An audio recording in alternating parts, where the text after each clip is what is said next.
வணக்கம் நண்பர்களே. இந்த பதிவு மக்களின் பார்வைக்குண்டான பதிவுங்க. என்னவென்றால், பீகாரில் பொது தேர்தல்.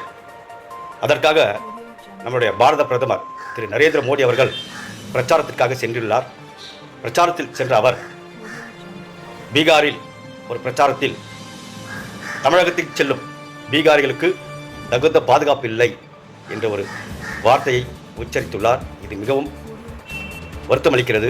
ஒரு நாட்டின் பிரதமர், இந்திய நாட்டின் அனைத்து மாநிலத்துக்கும் அனைத்து மக்களுக்கும் உண்டான பிரதமர் இப்படி ஒரு மாநிலத்தை பற்றி இன்னொரு மாநிலத்தில் ஒரு குறை சொல்லலாமா?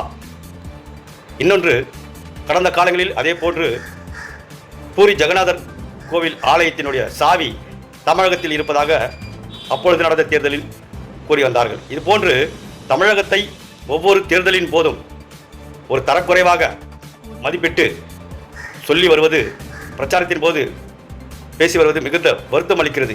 இதற்கு தமிழகத்தின் பாஜக தலைவரோ அல்லது தமிழகத்தினுடைய பாஜகவின் நிர்வாகிகளோ ஏன் குரல் கொடுக்க மாட்டுகிறார்கள்?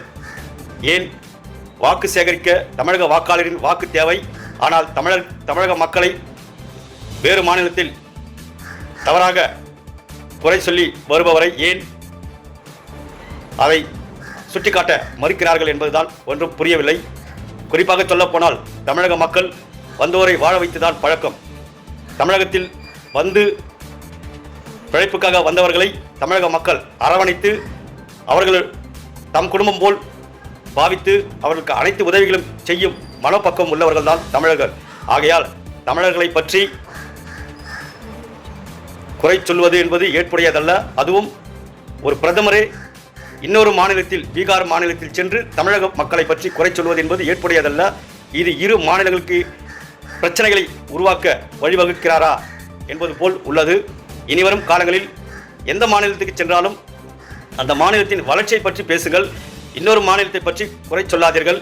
அது பிரதமர் பதவிக்கு அழகல்ல என்பதை கூறி, இதுவே மக்களின் எண்ணங்களும் எதிர்பார்ப்புகளும். நன்றி.